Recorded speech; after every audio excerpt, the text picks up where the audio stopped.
आणि असे महाराष्ट्राच्या विधानसभेत तुम्ही गेल्यावर 2024ला महाराष्ट्राच्या विधानसभेच्या जवळ येऊन उभं राहा, गॅलरीत येऊन बघा, 70% चेहरे महाराष्ट्राच्या विधानसभेतले पुढच्या वेळी नवीन दिसतील. अनेकांचा सुपडा साहेब महाराष्ट्रातल्या राजकारणात फसवाफसवी करणाऱ्यांचा झाल्याशिवाय राहणार नाही. आज आम्ही यात्रेनं आपल्या दारात आलोय. अनेक प्रश्न महाराष्ट्राच्या समोर जटिल झालेले आहेत. महागाई प्रचंड वाढलेली आहे. महाग झालेल्या वस्तूंवर टॅक्स प्रचंड ह्यांनी वाढवलेला आहे. शेतकऱ्यांच्या सगळ्या अवजारांच्यावर ह्यांनी टॅक्स लावलेला आहे. प्रचंड मोठ्या प्रमाणात औषधाच्या किमती वाढलेल्या आहेत.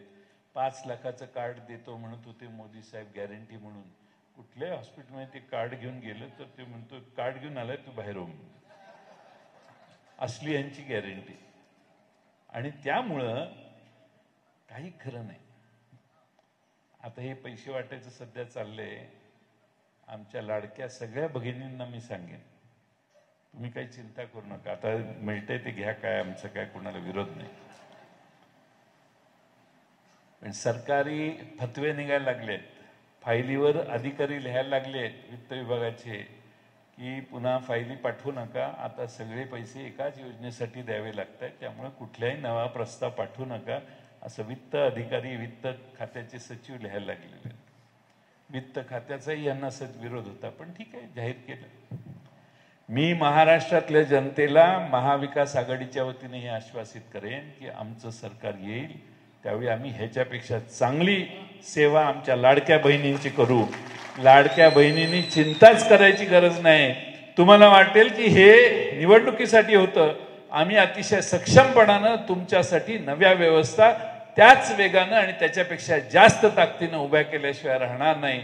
एवढं माझ्या सगळ्या आमच्या लाडक्या बहिणींना आव्हान. पण लोकसभेच्या आधी तुम्ही लाडक्या होता का ह्याचं जरा चिंतन करा.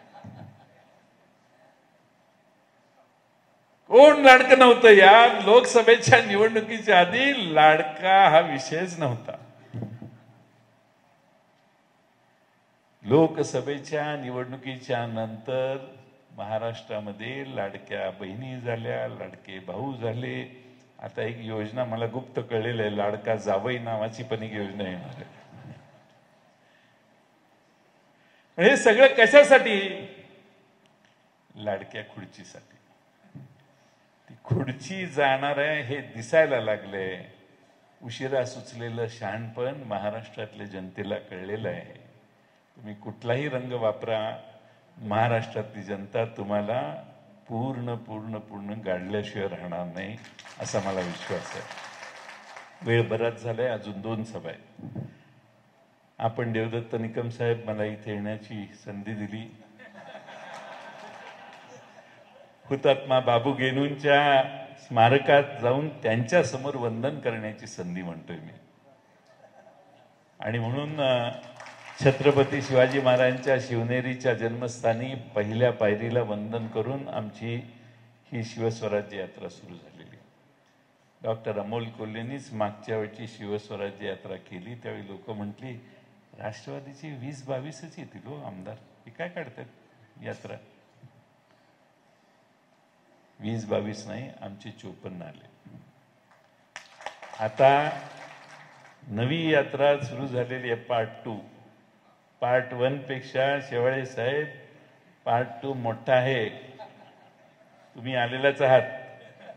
त्यामुळं असे सगळे मावळे एकत्रित येऊन पार्ट 2 मध्ये 54चे 80 आमदार करतील हा मला महाराष्ट्रात विश्वास आहे. महाराष्ट्र वाट बघतोय तो विधानसभेची. शिवसेनेच्या जागा भरपूर येतील, काँग्रेसच्या जागा भरपूर येतील, आमच्याही जागा भरपूर येतील.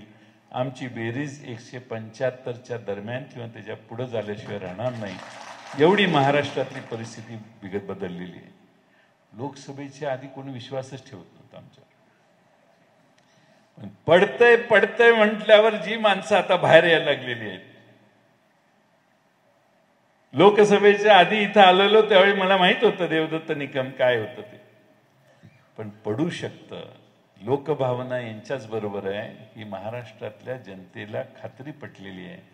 त्यामुळे पुढचा पाडा मोठा होणार आहे. आणि म्हणून सगळे सगळे तिन्ही मिळून 100च्या आत नाही आले तर माझं नाव तुम्ही बदला पाहिजे. 80-90 ह्याच्या आतच तिन्हीची बेरीज, एकाची नाही, तिन्हीची. आपण सर्व ताकदीनं देवदत्त निकम तुम्हा सर्वांना पुढे येऊन काम करतायत, उत्साहाने काम करतायत. अनेक चांगले आदर्श त्यांनी त्यांच्या कारकिर्दीत निर्माण केलेत आणि म्हणून या नव्या चेहऱ्याला आपल्या सगळ्यांचा आशीर्वाद असावा एवढीच विनंती करतो आणि माझे 2 शब्द पूर्ण करतो. धन्यवाद.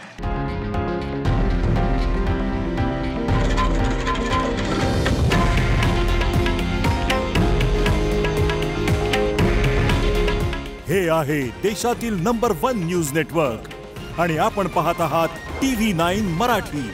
काळजी तुमची, हित महाराष्ट्राचं.